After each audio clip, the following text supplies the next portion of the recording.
wasaaradda arrimaha gudaha dowladaha hoose iyo dib u heshiisiinta dowlad goboleedka Koonfur Galbeed ee Soomaaliya ayaa magaalada Marka ee xarunta gobolka Shabeellaha Hoose ku qabatay tababar ku saabsan maamulka iyo maareynta kaas oo loo qabtay maamulka degmada Marka ee xarunta gobolka Shabeellaha Hoose iyo deegaanada hoos yimaada degmada Marka ee xarunta gobolka Shabeellaha Hoose. tababarkan oo ay bixin doonaan macallimiin khabiir ah ayaa socon doona muddo 5 maalmood ah iyadoona ay ka faa'iideysan doonaan casharro kala duwan. gudoomiyaha gobolka Shabeellaha Hoose Ibrahim Aadan Cali Najax ayaa la dardaarmay inay ka faa'iideystaan cashiradan maamulka degmada Marka ee xarunta gobolka Shabeellaha. gudoomiyaha iyo maamulkiisa maamulada kaleba marka ugu horeysa waxaan idinku soo dhaweyneynaa seminaarkan loogu talagalay in aqoontiina waajibaad gudashadiina dawladnimo kor loogu qaado. macnaheedu ma aha dad alif wax maal hadda loo bilaabayo ewer ah laakiin shaqo soo qabateen hal sano xoogaa 2 sanaad ku dhowdiin aad shaqeynayseen muddada aad soo shaqeynayseen shaqooyinka aad soo qabateen qaybo kala duwan ay isugu jireen in aqoontiina dawladnimo iyo hogaamintiina wanaagsan wax lagu kabo. waxaan marar badan oo halkaan aan imaaday markan anaga codsaday oo codsiga maamulku si guud ahaan u ahaa in tababar la siiyo maamulada si aqoontooda iyo xirfadooda kor loogu qaado. kaliya dardaarankayga aad u kooban dawlad hadaa maqashid adaa ah waxaan hayaa aniga dad badan oo maamulada degmooyinka ama deegaanada meesha ay doonaan ha joogaan dhahayo dawladda waxaan ka rabnaa uu leeyahay qofkii shacabkan iyo dawlad u haystaan aday ku haystaan adaa dawladii waa ilaa adaa taagana meesha garuunkaaga wato subax walba meesha askarigii iyo adigii la isku daray aad dawlad u ah shacab. madaxweynaha Koonfur Galbeed oo ugu sareeyay maamulka Koonfur Galbeed adaa wakiilka adaa meesha u joog. dawladii federaalka adaa meesha u joog. dawlad kale ma qabtaa intaad idinka u ah waxaa la rabaa marka in la idin baro xirfad idin fahansiinaysa dawladnimada maxaa laga wadaa yaa dawlad ah shacabkii maamulkii iyo ciidankii amniga la isku daray ya ninka adiga ka sareeyay dawladnimada la rabaa inaad amar ka qaadid gudoomiyaha degmada la rabaa hadaad deegaan tahay inaad degmada aad dhageysataa laga rabaa degmada waxa laga rabaa gobolka inay dhageysato gobolka waxa laga rabaa wasaaradda inuu dhageysto wasaaradda waxa laga rabaa madaxweynaha inay dhageystaan dawladnimada saas waxaan rabnaa marka in waaxigeeda deegaanadeeda idinka ayaa dawlad u ah annaga maamulkii kor ka idinka ilaalinayaan gunta dawladda idinku waxaad idinka qabataan ilaa qofka ugu sareeyo dawlad wuxuu ku faanay intaas haddaad idinku wax haleysaan meesha ay eedda naga soo gaarto halkaas maalmaha halkaan joogtaan inaad ka faa'iideysataan wax la idin barayaa waxa lagu barayaa dawladnimo waxa lagu barayaa cidaad amar ka qaadanaysid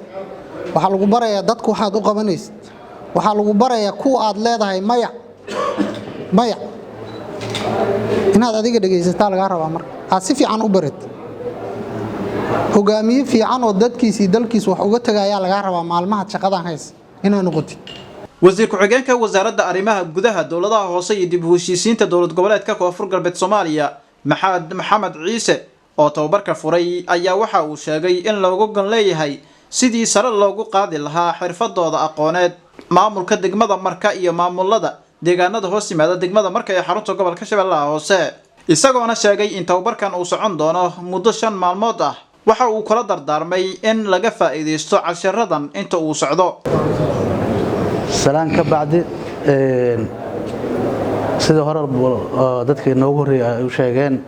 halkan waxaan iskugu nimaadnay codsi ka yimid maamulka degmada Marka codsigaas oo ah in loo qabto trainingkaas oo ku saabsan nidaamkii kala dambeyntii iyo sidii qofka ka sii sareeyo uu ogaan lahaa iyo maamulkii deegaanka sidii darajada qofkii darajada ka sareeyay iyo shaqadii ay qaban lahaayeen in macnaha wax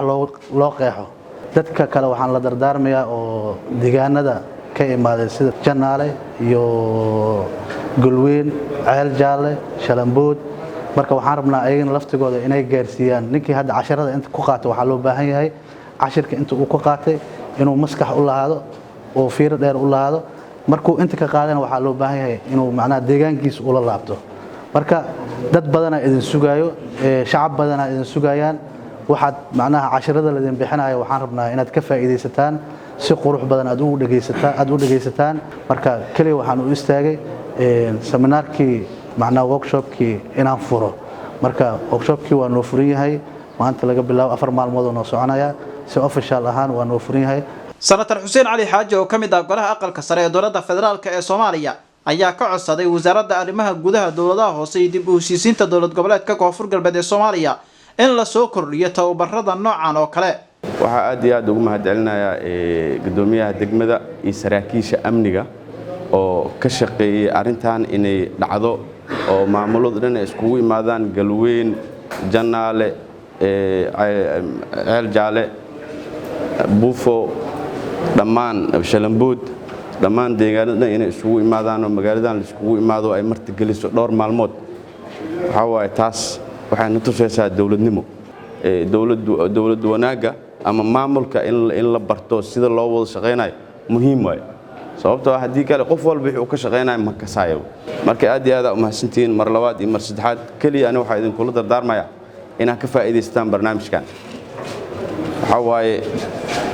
barnaamij fiican waaye idinku idin anfaca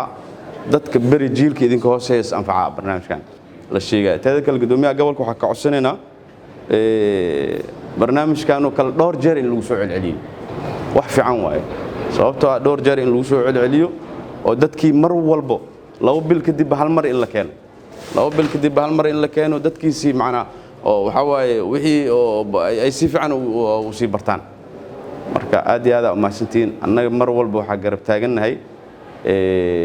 maamulka Koonfur Galbeed gaar ahaan Shabeellaha Hoose iyo degmada Markaba wax alaal wixii loo qabanaa inaan garab taagnaano shaqooyinkeena inaan u soo deynaa